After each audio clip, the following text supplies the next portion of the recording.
it's Jen for the Love of Iris. Thank you for joining me on day 6 of our envelope punch board week. Today we are going to build these super cute Lego boxes. They are built almost like the Matchbox that we made last week, or not last week, 2 days ago. Yeah, 2 days ago. Now that's this one that we built, and it's just a little bit different dimensions. It's a bit thicker, not quite as long, but you can use it it's very much the same way. I found this on Pinterest from Live Love Scrap, and I want to give her credit for that. I saw it and I needed to case it because it's absolutely stinking cute. So I made one in Real Red and one in Whisper White, and we're going to make one in Tempting Turquoise today. So you're going to need 2 pieces of cardstock and then some scrap to punch your topper dots. The 2 pieces of cardstock you're going to need are 6x6, and then the longer piece is going to be 8 1/8 by 2 7/8. 8 1/8, 2 7/8, and then 6x6. Let me remove this black piece. I just had it there so you could see the white Lego box a little bit better. Okay, so what we're going to do first is we are going to do our 6x6 on the envelope punch board. 6x6 piece. So we are going to line it up, and the very first punch is going to be at 1 3/4. So you're going to punch and score at 1 3/4. And if you're using Stampin' Up cardstock, be sure to get a good score because it is very thick, and you want to make sure you go all the way through. Not all the way through, but you want to get a good score so it'll be easy to fold. And then your second score is 3 5/8. So line it up here with a 3 5/8, punch and score. And then that's the only measurement you're going to do. From now on, you're going to flip and line up your previous score mark with your nib, punch and score. Line up your next one right here with your nib. Let me zoom in so you can see. Okay, so we did that one. Now we're going to this one. Lined it up, punch and score.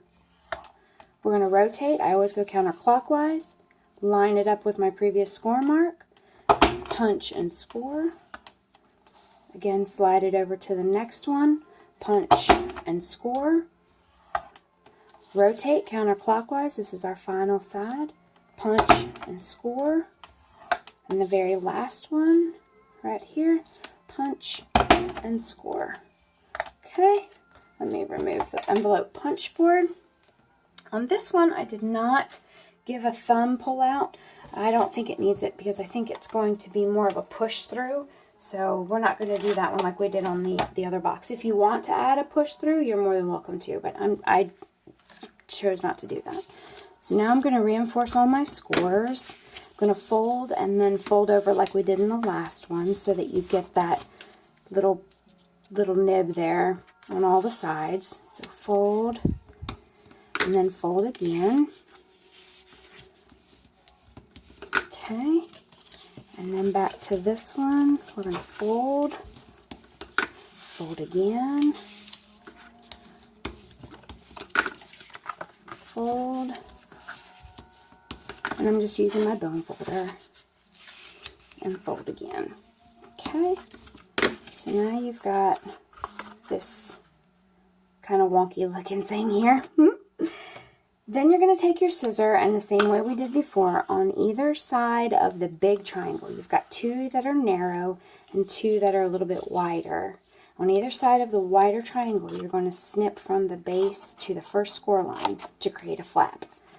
So from the base to the first score line and create a flap. Flip it over and do the same thing on this side. Big triangle to the right and left. So from the base to the first score line, and again from the base to the first score line. Okay, and now we are going to use, I'm actually going to use tear and tape on this one. I used Fast Fuse on the last one. It works just fine, but I just thought for a little bit of variety I'll use a different adhesive. And I'm just going to put one strip, and plus you'll be able to see where I'm pitting the adhesive since the cardstock and the adhesive are such a different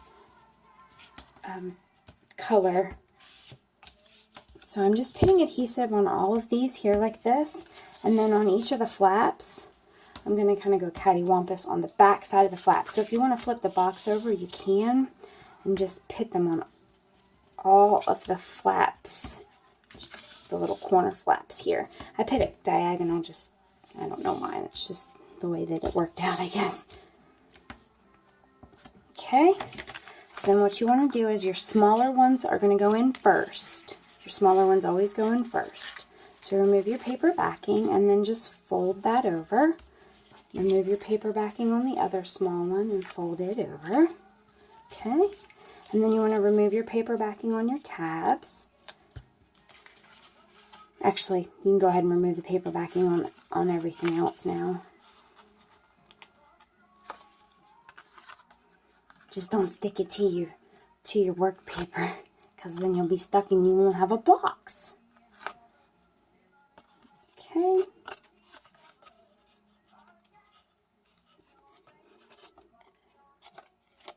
For being right-handed, I like to remove this with my left hand. For some reason, it works better for me. Okay, so then what you're going to do is flip your sides up so you've somewhat created your box, and you can line it up if you like.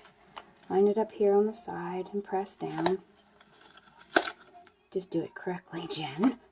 Okay, line it up and press down. Oops, I'm not even in the camera. Just pretend like you can see what I'm doing. Okay, line it up and press it down. And then again on the fourth side, if I can get my camera to focus, we're going to line it up and press it down. Okay, and then we'll just tuck in the flaps like we did on the last one. Tuck them in, and then you have your base. And you don't need a liner because it's just cardstock, so there's no contrasting pattern or anything like that. So there's your base of your box. And now we're going to take the longer piece of cardstock, the 8 1/8 by 2 7/8, and we're going to do some scoring on it. So I'm going to bring in my paper trimmer, and let me bring you up so you can see what I'm doing. Okay, excellent. All right, so our very first score is going to be at 1 3/8, and we'll just score. The light gray is the score. Don't use the dark gray because you'll cut it and we'll have to start over. So 1 3/8. Your second score is going to be at 3 3/8.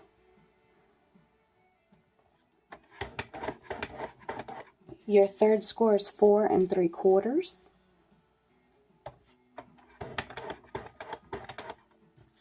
And your final score is 6 3/4.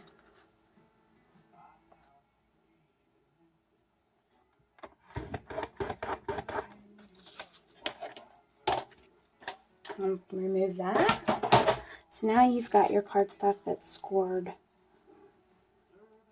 I don't know if you can see it. Kind of skinny, fat, skinny, fat, skinny.